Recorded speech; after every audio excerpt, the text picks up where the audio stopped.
This is the Horse Radio Network. This is episode 360 of the Stable Scoop Radio Show, our fox hunting segment. Please support our sponsors as they make this show possible. Our sponsors this week are EquiSketch, EasySignsOnline.com, and listeners like you. This is our monthly fox hunting episode, and this week Glenn and I are going to talk to two folks from the Newmarket Middletown Valley Hounds, which is a hunt in the Maryland Mid-Atlantic area. We'll get into detail about that. They cover actually quite a bit of territory. So we're going to have their one of their joint masters of foxhounds and their huntsman. And so we're going to go into detail about what their hunt is like, what they're all about. And we are going to do a product review. Glenn's got some techie geeky thing because Glenn does techie geeky things. I also have a Kickstarter pick of the week again. You do? Yes, I do. So is it as cool as the mag belt from last week? No. We'll find out. That's all coming up on today's show.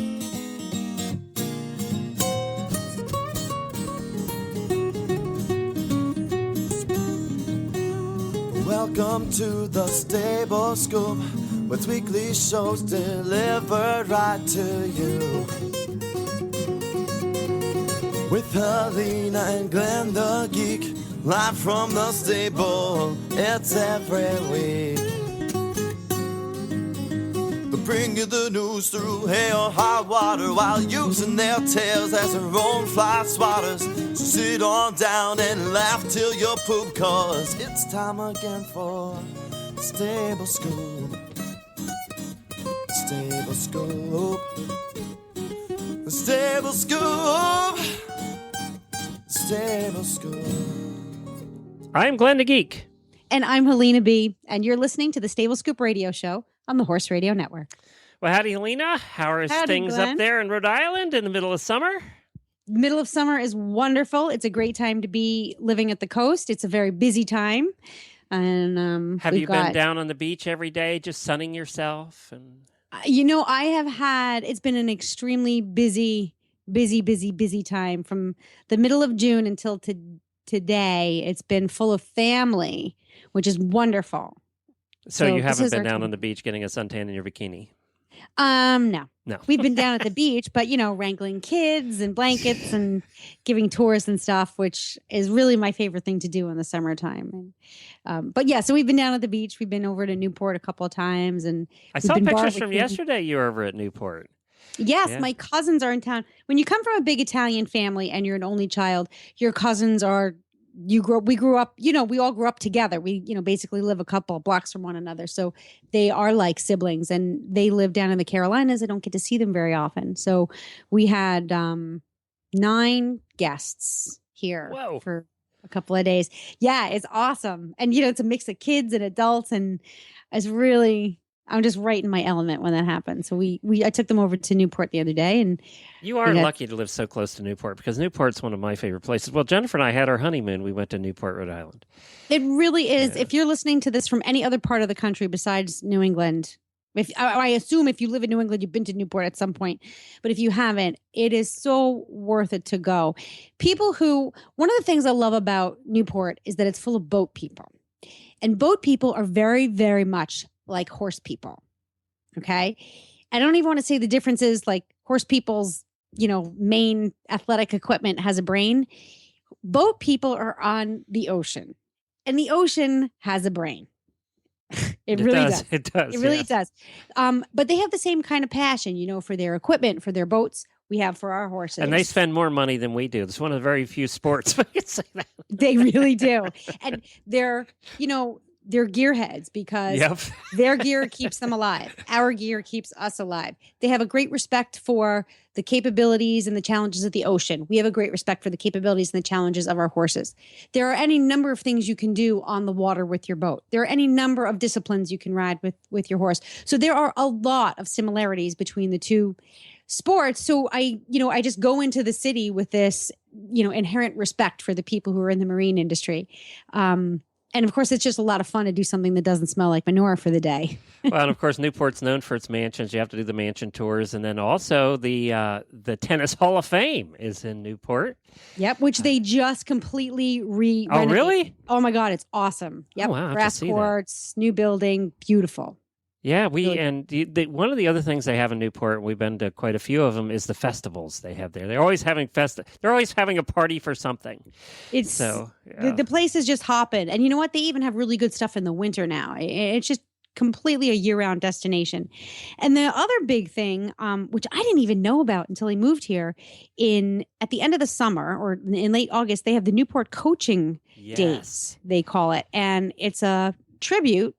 They have parties and black tie events and all that, and it's all around the coaches, i.e., driving horses from the turn of the century, the Gilded Age. So they shine the spotlight on horses and carriages, which of course is a big deal to me. So Newport Coaching Days, if you Google it, you'll find it. It's put on by the Newport Preservation Society, which is the same organization that maintains the mansions and the tours and all that.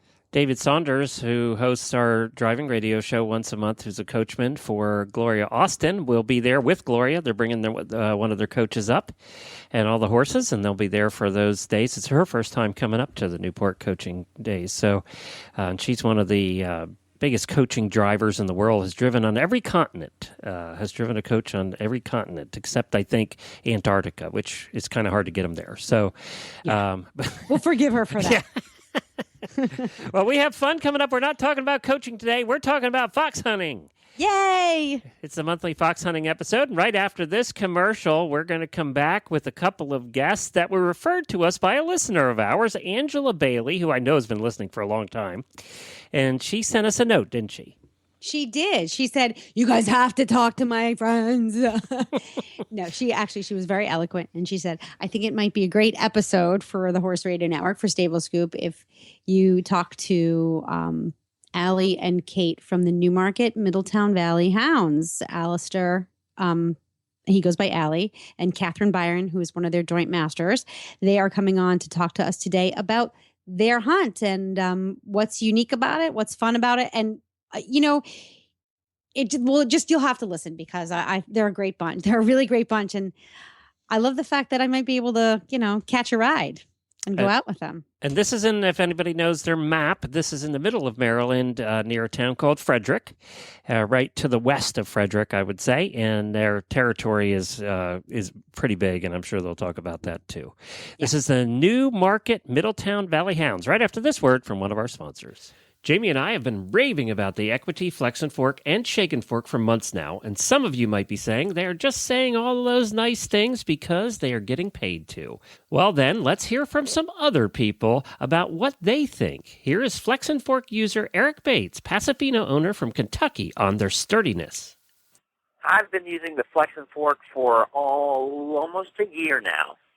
I looked it up on the internet as being a quality-made fork, and that's what I was looking for. I had already replaced 2 or 3, the manure forks that you would get at a farm supply store, and I wanted something of good quality that would last, and this has just been more than I could ever ask for.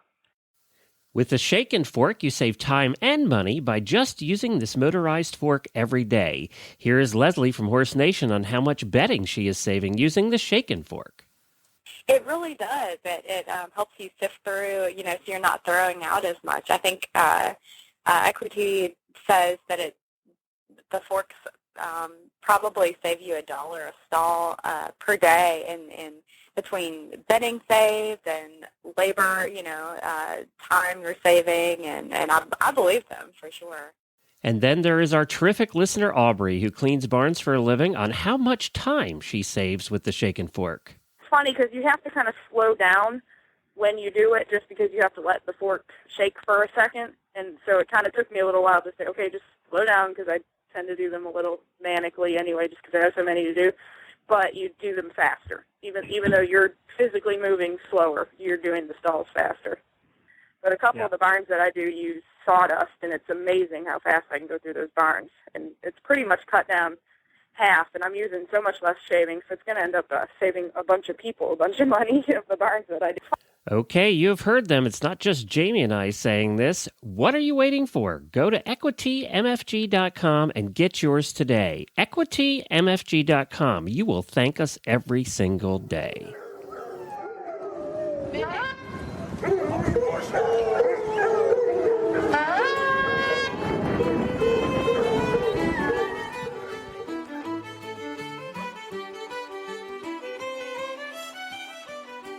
Welcome, Kate, to the Stable Scoop Radio Show and our monthly fox hunting segment.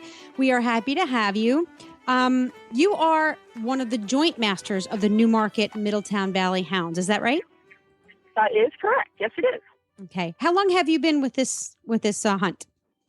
I've been with the hunt off and on for a number of years. My parents actually hunted with Newmarket when they started 51 years ago. And so my family's been involved, and I've hunted and then had to step away at some time to do other horse things. And then I've been back and now a joint master for this is my 7th season. So, wow. A few years. How'd you get roped into that role? Who convinced you? Yeah, and so, the life of a master is a challenge sometimes. But somebody needs to do it, and I believe in the sport and the tradition, and I grew up in it, and so while I may sometimes wonder why I'm doing it, mostly I'm thrilled. I mean, I actually am thrilled to be doing it, and it is a challenge. But I think it's something that's really important to the state and to the horse world and to the hunting world. And so here I am. And we're glad that you're here because you know what? Masters don't become masters unless they have a really deep passion for what they do. It carries you through the day, carries you through the challenges, and the rewards are never ending. So we also have with us, now please, I'm going to butcher your name, Allie. It's Alistair, is it Storer? Yes, spot on. Okay. And everyone calls you Allie. Can I call you Allie as well? Yeah, that's fine, yeah. And you are the huntsman for Newmarket Middletown Valley Hounds. How long have you been with the group? This is my 2nd season with Newmarket. So this is my 2nd year with them. And you hunt fox in your territory, yes? Yeah, we hunt foxes exclusively at the moment. We do have coyotes coming home, but we're fortunate enough to be seen very few and far between with those, and we're very fortunate with plenty of foxes. And with that accent, you obviously grew up in Maryland. Yeah, that's right. Eastern Shore, boy. Yeah, I thought so. Sounded like it. I've been to the Eastern Shore. I don't know about that. So, tell us a little bit about Island. Tell us about the territory. One of the most interesting things about the different hunts in America is that the territory can be extremely different, even from area to area within a particular state. What's it like to hunt through your particular area? We have a mix of territory. Our eastern territory is much more open than our western territory. And we obviously encompass not only Maryland, but we also have West Virginia as well. And West Virginia can be a lot more grassland, while east is more crops. And obviously we have a spattering of woods and stuff as well. And West Virginia obviously is still, it hasn't got the encroachment of Maryland. So yeah, we have that variation going on. Plus we're in that tri-state corner over here at Middletown. So we have West Virginia, even Quad State, West Virginia, Pennsylvania coming in from Hagerstown, Maryland, and all that. So we have lots of variation. Which is a lot of fun. The diversity keeps it exciting. You never know what you're going to get on any given day, although you probably know a lot more than those of us in the field. That's what makes it exciting. I don't want to know what's going on. I just want to grab some mane and go. Kate, what do you Tell us a little bit about the field and your subscribing members and the hunt as a social riding group. Not necessarily the social activities, but what's the makeup of your field and how often do you go out? We go out twice a week. We go out Thursdays and Sundays, and then we have some bye days where we try to take advantage when we can of federal holiday Mondays. And our field is definitely a lot of variety to our field. We have everything from members who are event riders, intermediate event riders, to a few horse show people. Maybe they do a little horse show, amateur horse showing on the side. We have some people who are trail riders who hunt with us. And we have, lots of kids. Actually, we have a pretty good connection to our local pony club in particular. Well, both Frederick Pony Club and Shenandoah Valley Pony Club. Grace Carrizo, who is my joint master, her kids are very active at Frederick, and her husband is a joint DC at Frederick. And then I'm actually a graduate from the Shenandoah Valley Pony Club, so I try to keep our foot in the door and do some teaching and keep Pony Club involved as well. And juniors, we also have juniors who are not actually Pony Club kids, but 4-H kids and things like that. And then we have adult amateurs that, some people who really haven't even ridden that much before. They started as adults. Actually, my husband started as an adult rider somewhere between the age of 40 and 45 by the time he did his first hunt, and he had only started riding the spring before that. So we really have a pretty good smattering of everyone, and we typically have a first field that jumps, a second field that comes behind the first field, so it goes at a pretty good pace to try to keep up.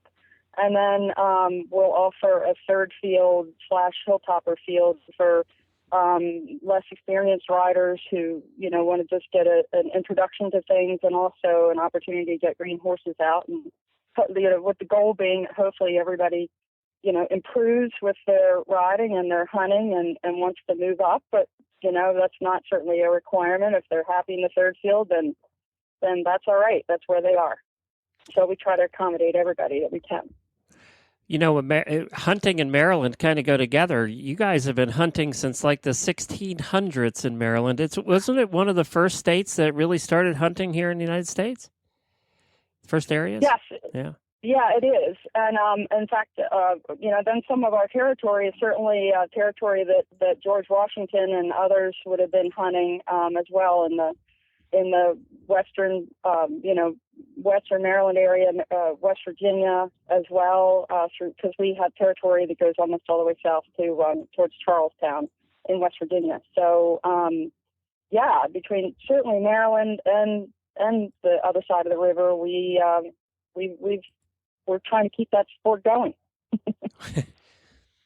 And you're at the edge of the mountains there, right? Yeah, and Allie probably has some thoughts about that. Yeah, how's that? I mean, do you get to ride up into the hills? I mean, do you do some hilly hunts? We do, and that's what makes our territory quite fun is if you want the flat and the mediocre, you come to our eastern meets, and if you're ready to rip it up on some hills and some more challenging territory, you come out to our west meets. And coming from over the pond and growing up in the mountains, I do prefer the more mountainous stuff. But you see better hound work and everything else. Tougher to keep up, but it's nice to have the variation. So that's actually begs the question. Well, what type of hounds do you have? And for those of us who don't really know very well what type of hounds or the hound breeding and how that relates to the kinds of territory, because it does. Can you give us a little taste of what you deal with as a huntsman and how you breed your hounds and select certain hounds to go out based on the territory?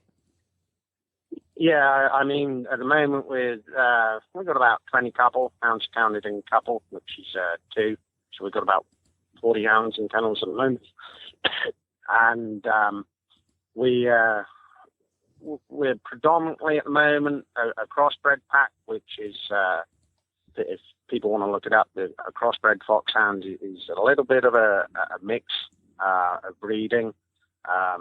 Most of ours were American with some English foxhound blood in there. We're actually bringing some Penmeredale blood in as well. Penmeredale, which break it down, works out as being a breeder hound which was bred specifically for Pennsylvania, Maryland, and Delaware. It's a lower scenting hound.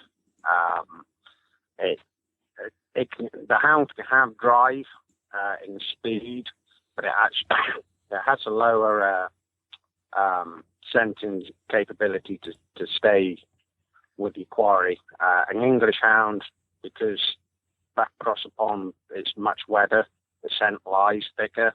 Over here, the Penmeredale hound and American hounds are used to a drier climate, so they deal better with the drier climate and with the heat, which doesn't help your quarry scenting fox or your coyote. With a hound hunting it by scent, you need that lower scenting capability. So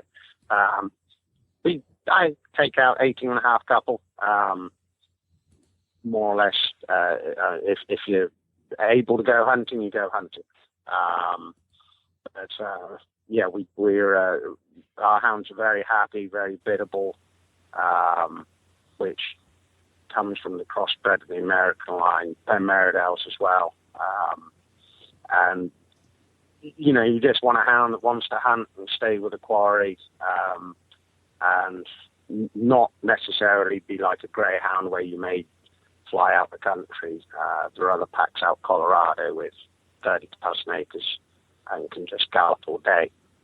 We don't in that predicament. So, we have smaller fixtures, so you need a hound where you can stop it and it's just okay with being stopped and everything else and all of that good stuff.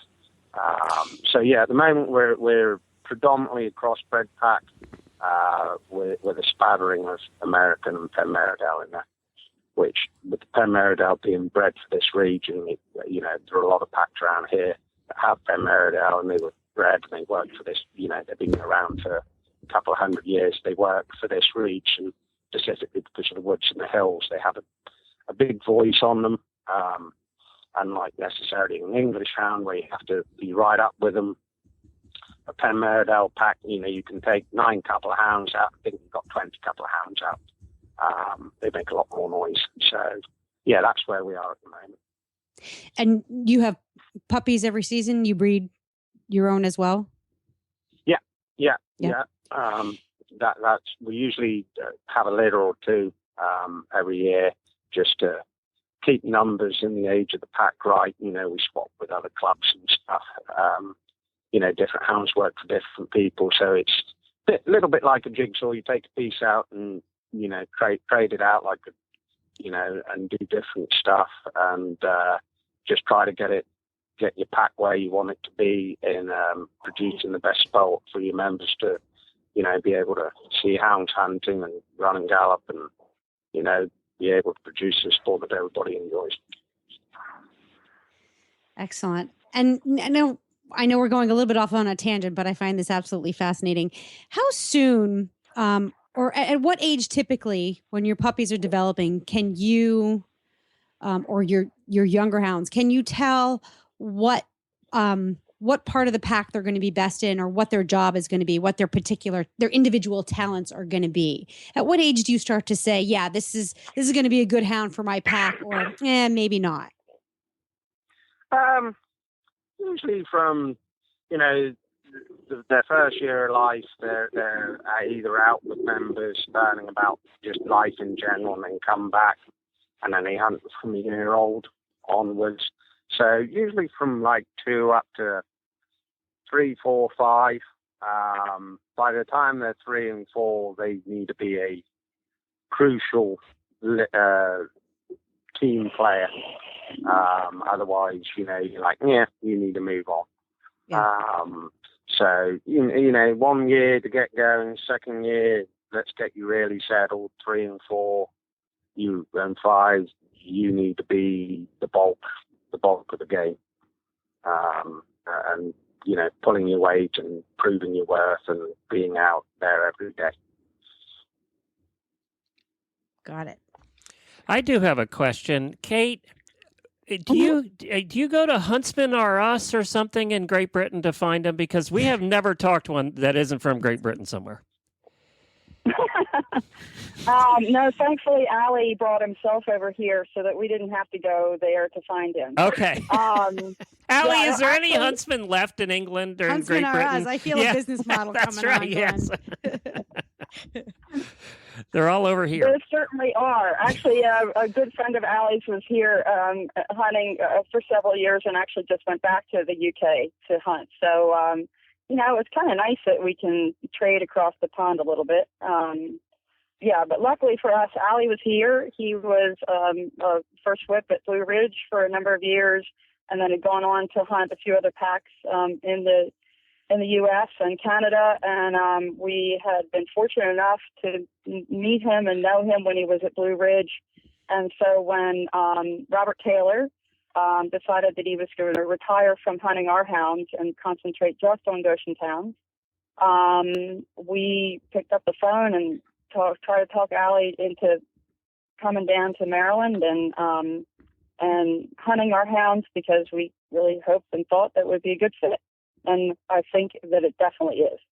It's a very good fit for us, at least. I hope that Allie feels the same way, but it's definitely a good fit for our pack and our members, and we're just tickled to have Allie and his family. They're a huge asset to us. That's wonderful. Now, speaking of being an asset, one of your members had actually contacted us and suggested we talk to you because you had some success at a recent hound show. Tell us about that. We sure did, and I'm going to do the specifics over to Allie, but, just talking about what Allie said is we had 2 years ago bred a very nice pack of hounds, and I'm going to let Allie give you the details on how that works. And we had an idea last year that she was going to be, in particular, this hound was going to be special, although I'd have to say that her litter itself is actually pretty special as well. And so we had an inkling that maybe we were on to something, and this year definitely brought that to fruition. And I think Allie should give you the real update on that. Cool. Oh, do we still have it? Yep. Okay. Yeah, you still have me on it. The letter Robert Taylor sent the mother of these hounds that run up to the Green Spring, which are at Towson outside Baltimore, to use one of their dogs. And anyway, we landed this litter, and they came out very uniform. There's six in the litter, and you can tell they're all related. The gene pool is fantastic. You cannot get. Really, if you know, like horse racing and stuff, you look at a pedigree, you go, wow, it's all there. That's how it is with this pedigree of these hounds. You obviously look for hunting traits and everything else in the lineage back, which both George Hahn, huntsman before Robert, and Robert did.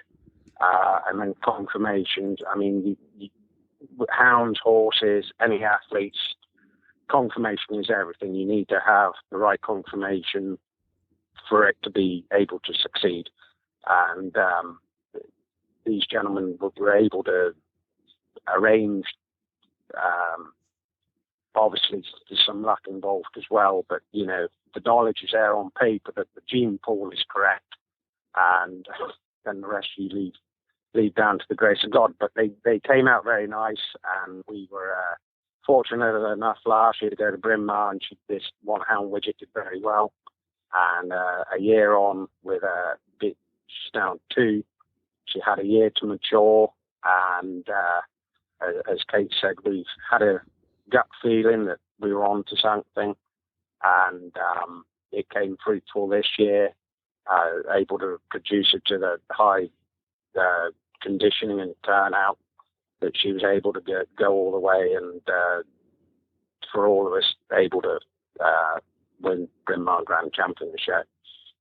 Well, congratulations. The one thing I think that would be surprising to people who have never been involved with hunting at all is how much time and effort and is put into the hounds. It's not just all out there running around, jumping jumps and drinking a lot of wine after. It's there's a whole lot of time and effort put into the hounds, and that's a part that kind of, if you're looking from the outside, you see the hounds doing the work, but you probably just think, well, you don't think about the hounds as something that this much effort is put into. I think you're right about that, and I think that those of us who, like Allie or me and our staff, we know it's all about the hounds. It's all about the hounds, and that's not always necessarily apparent. It's a little bit, I think, of a mystery to some people too. But it definitely comes down to the hounds, and you're right, the amount of time, effort, dedication that goes into them, again, by the masters, the staff, the huntsmen, absolutely. And also, I think the cooperation also between huntsmen and hunts to put their heads together, when you have a nice hound and you breed it, there's a lot of cooperation, and people always have lots of thoughts and advice to give and are very happy to share. I think that's probably the best thing about the community is they're really happy to share their hounds and their hounds' success. And people don't just sort of sit in the corner and hold on to what they've got and not tell anybody. They're happy to pass lineage along and pass hounds along and offer their thoughts and experience. And that way everybody in the sport, I think, profits by it. And nobody just sort of hoards anything. They're very cooperative. It is a very welcoming, all-embracing sport, I find. Yeah. It's you want to share what you've got, It's not like you have to. You just kind of want to. And it goes a little bit beyond bragging. So, yes. I mean, partially, I'm sure there's bragging, but at the same time, like Ali said, it takes years. Our hound that did so well, she's got Potomac blood in it, and that's years of Larry Pitt's experience, and she's got Howard County blood in her, and that's years of their experience, and George, our prior huntsman, his experience, and Roberts and Sam Clifton from Green Spring, and Sam's hound goes back to the Duke of Beaufort, and so it's a huge network that everybody's really able and willing to share with. And Helena, I just want to ask one other thing before we wrap up here is, I think the other misconception too is that you have to have a parent that has hunted in the past. You have to know a lot about hunting to go out and try it for the first time. And all of that's not true. You guys are always looking for new members, right? We absolutely are. We love getting new members, as a matter of fact, because I think it reminds us how fortunate we are. And things that you might almost take for granted, you suddenly, get shooken up to reality again. So we love having people come out. We actually are, our hunt, I think in particular, is very friendly to inexperienced fox hunters and sometimes inexperienced riders as well. And we have people come out in Western saddles.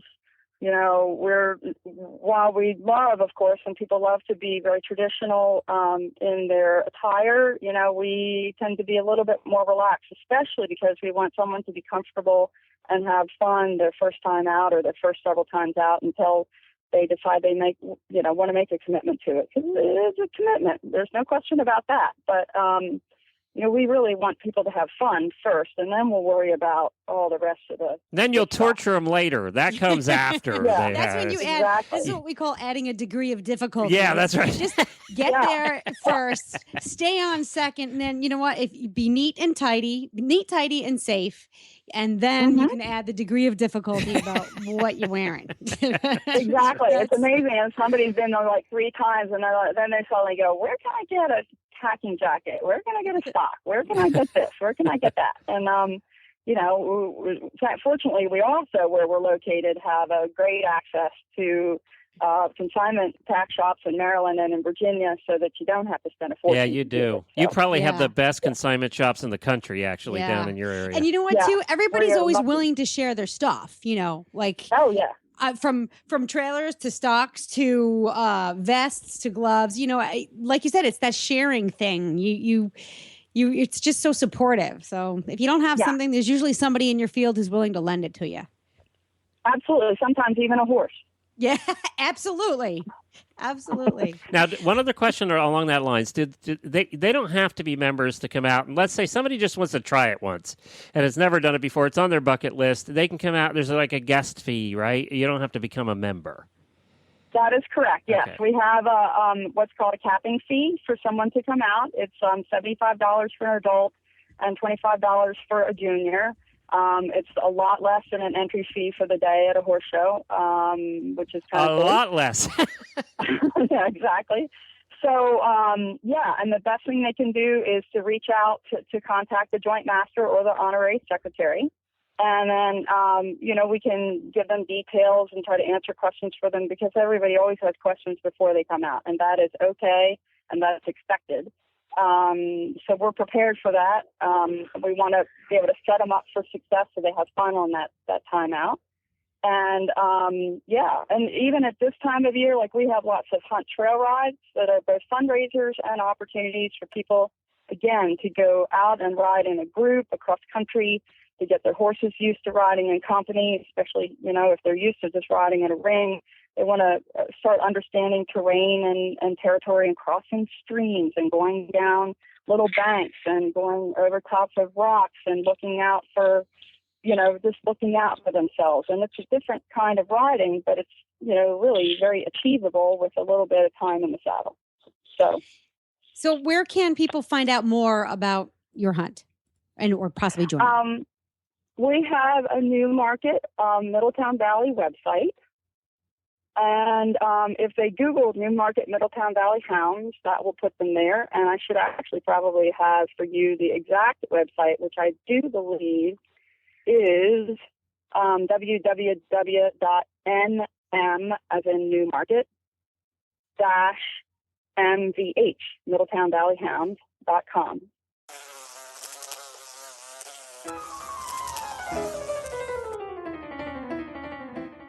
Wouldn't it be wonderful if your horse could enjoy a zone of repellency from pesky flies? Well, he can with EcoVet.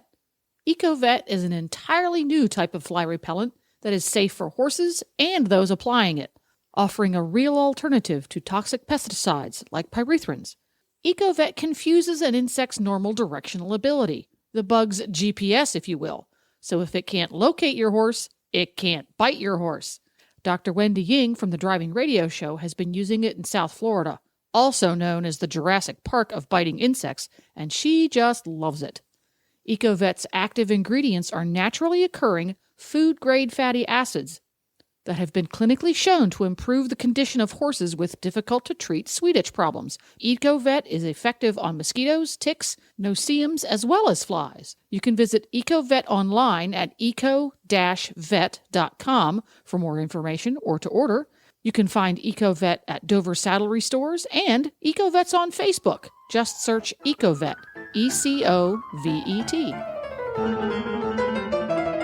And now it's time for our Kickstarter Pick of the Week, where I take a look at Kickstarter and find something either fun or silly or really stupid that people are raising money for. Helena, you and I work hard.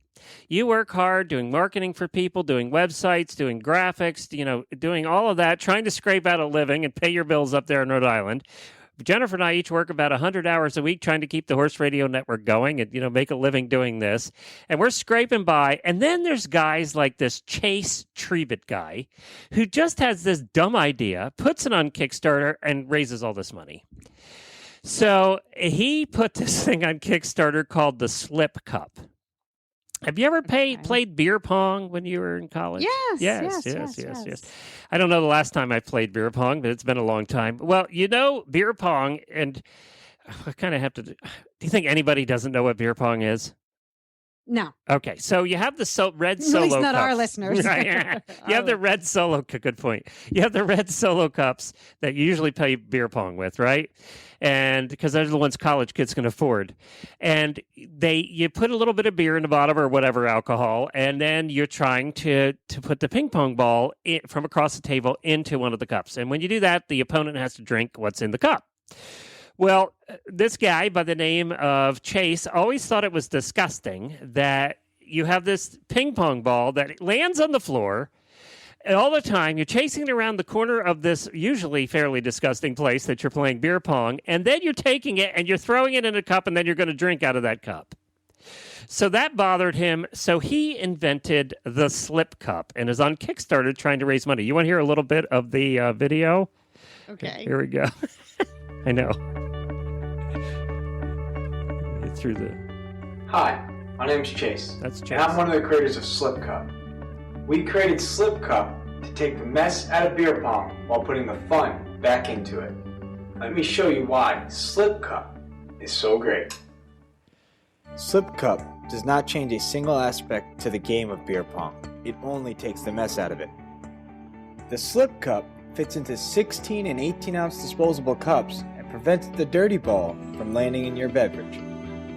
It's designed to leave enough room underneath it to accommodate beverage levels of 6, 10, and 15 cup Pong. After a made shot, just pull it out and enjoy a clean beverage. So basically what it is a cup that goes in, that's shorter than your original cup, that goes inside fits inside the original cup, so that what happens is your alcohol is below the slip cup, but your ping pong ball goes into the slip cup, you take the slip cup out, you drink your alcohol, you put it back in. Simple. Very simple. And it's like, well, nobody invented that before. Well, it's doing pretty well. Apparently, there's a lot of drinkers in the Kickstarter audience because he's up to 3,000 backers, a total of $76,000 to manufacture some slip cups. His goal was $70,000. He got that in a couple of days. He has 19 days to go. And basically, so if you pledged $5, you actually get a pack of 20 of these slip cups. If you pledge $10, you get a pack of 20. So there were different levels there. And if you pledge $20, then you get like 4 slip cup packs of 20.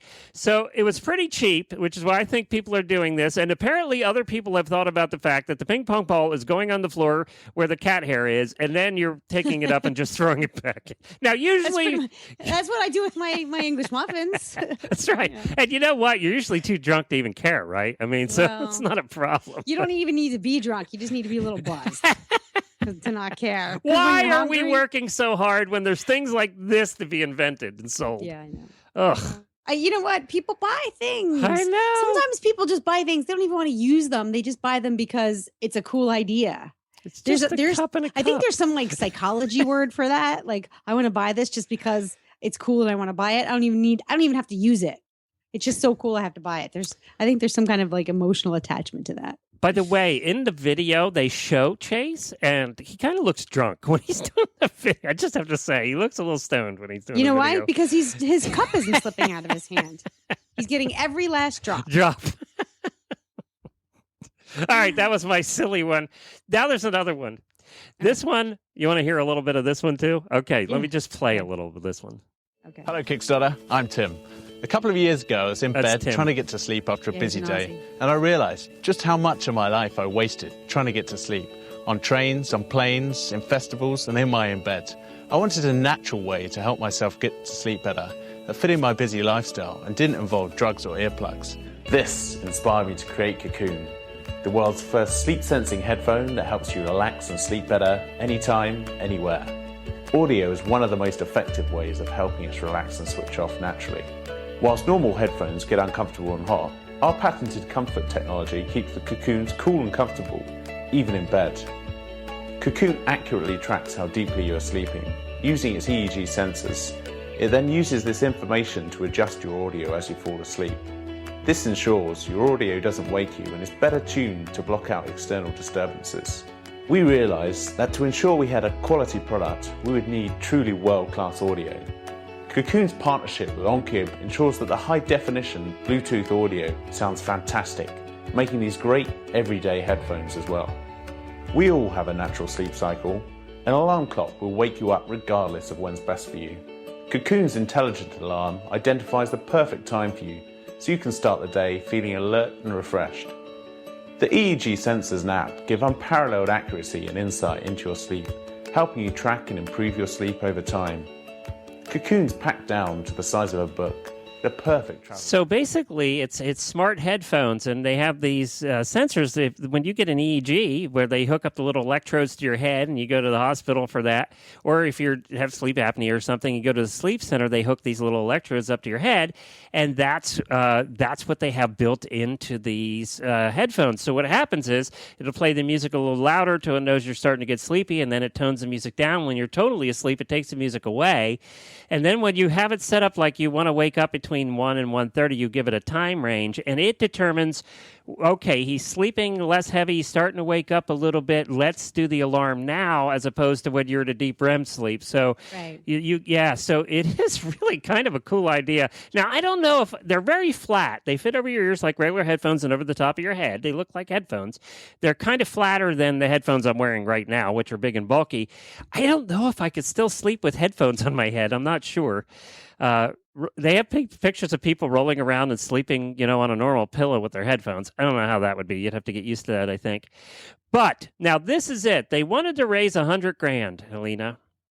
Mm-hmm. With 21 hours to go, they have 7,717 backers for a total of $1.7 million.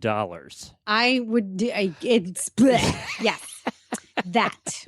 Yes. $1.7 million they've raised.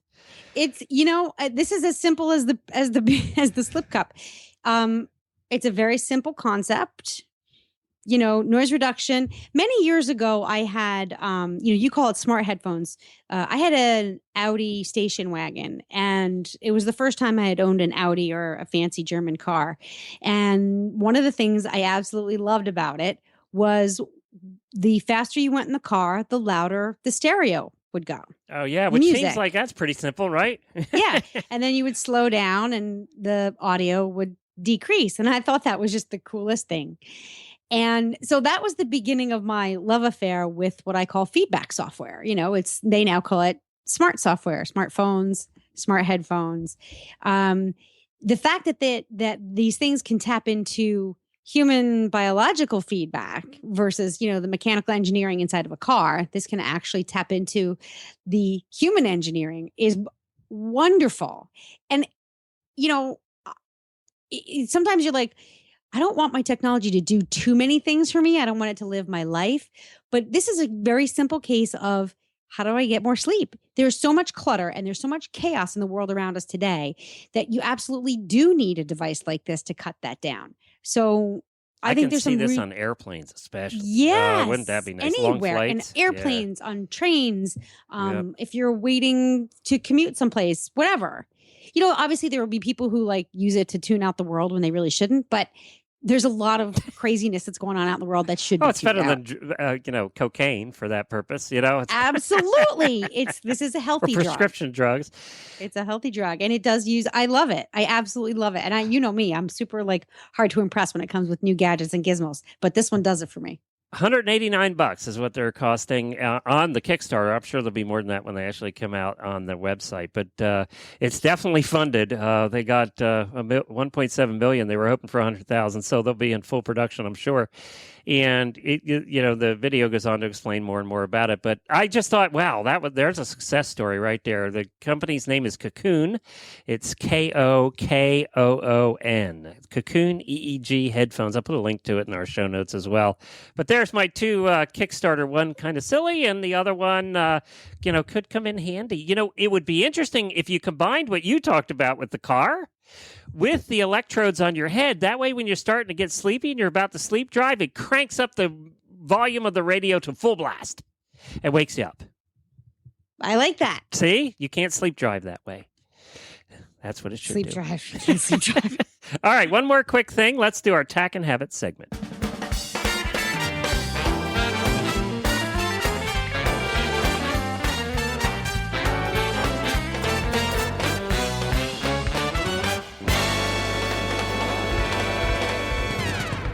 This week's Tack and Habit segment is sponsored by Sparkle and Boom, creative and practical marketing services for small businesses. We do all kinds of small businesses, but we're especially helpful for equestrian businesses because we have over 15 years in the equestrian industry. You can find us online at sparkleandboom.com. And this week's Tack and Habit product, I'm going to do a review because I've had every place I've gone and gotten it out, I've had people ask me about it. I have the Galaxy Note 4. Now, that's the big phone. This is a pretty good size phone, and it's one of the largest Samsung phones they make, the Galaxy Note 4. Some people call it a phablet or a phone-tablet combination. It's not quite that big.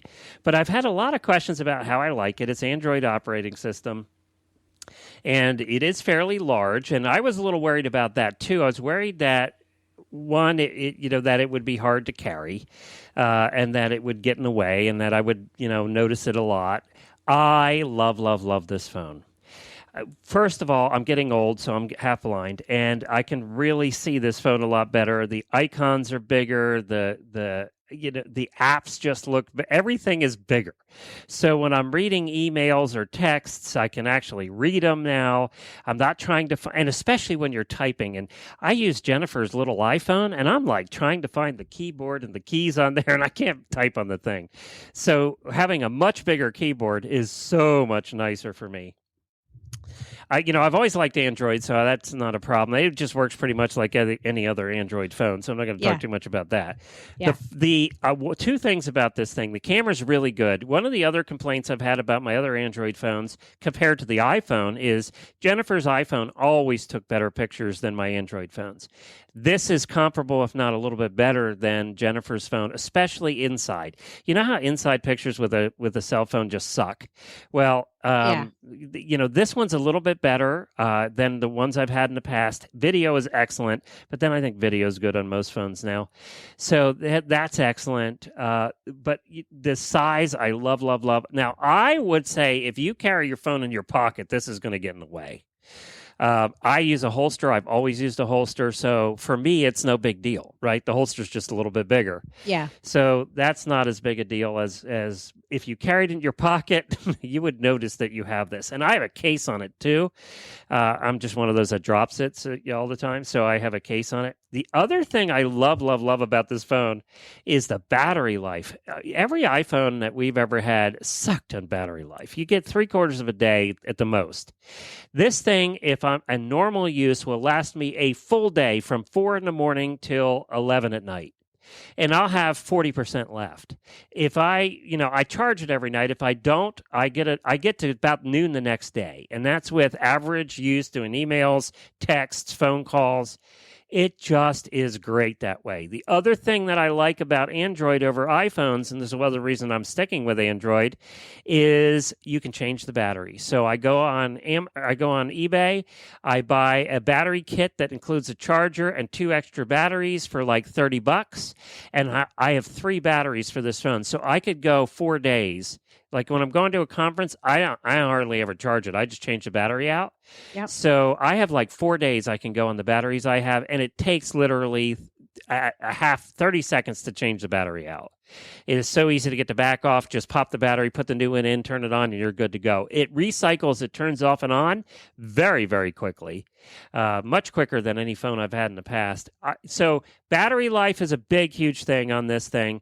The size of the screen, being able to actually read the damn phone and type on it, and are just two of the biggest things. And I love it. I recommend it, and several people now have gotten them. They have a Note 5 now. I don't know much about the difference between the Note 4 and the Note 5, but I have the Galaxy Note 4, and I do love the thing. It's worked out well. I had it for about 6 months now. Okay, that's long enough for you to make a educated and decision. I've dropped it, and I've dropped it enough, and it's still with me. So hasn't broke the screen. I'm still here. So. I'm still here. Yep. Well, it's interesting that you say that, because I have the smallest. I have an Android as well, but I have a Motorola. And Buck has one, also a Motorola, but of your size. And Grace calls it the flat screen because it's so big, But I do have mine in my pocket.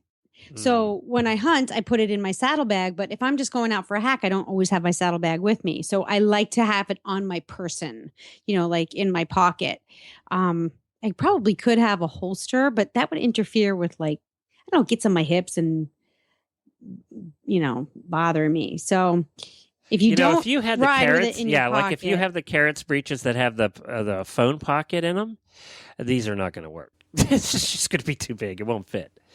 The way you do, and you're pretty petite, so you're going to notice a big ass phone in your pocket. I mean, and this is a big phone. From his that it's a big phone. But you know what? He's not as young either anymore, so he probably appreciates his big screen. Does he like his big screen? He loves his big screen. Everybody loves the big screen. I love the big screen. But the only reason I have the small one is because it's got to go in my pocket when I ride. And I think it depends what kind of things you do, too. If you're just talking on the phone mostly with it and doing some occasional texts, then a smaller phone is fine. If you're doing like I do and live on the thing for emails and, checking out things on the net and surfing and that kind of thing, then a bigger screen, you appreciate it more. All right, that's my review of the Samsung Galaxy Note 4. Well, that's it for this week. Helena, where can you be found at? You can find me at flirtingwiththeworld.com. I split my time between Sparkle and Boom and Flirting with the World, but I'd love for you all to visit my blog, flirtingwiththeworld.com, if you're interested in, life. If you're interested in horses, fashion, and anything that has to do with the world around you, go visit flirtingwiththeworld.com for a little fun. And you know what looks terrific on my big-ass phone, Helena, is the Horse Radio Network app. Looks great on there, works great on there. Go to the App Store, iOS or Android. Go to search for Horse Radio Network, download it. It's free and it's easy to use. I've run out of steam, so that's it for me this week. Thank God. There will be more next week. Until then, happy scooping.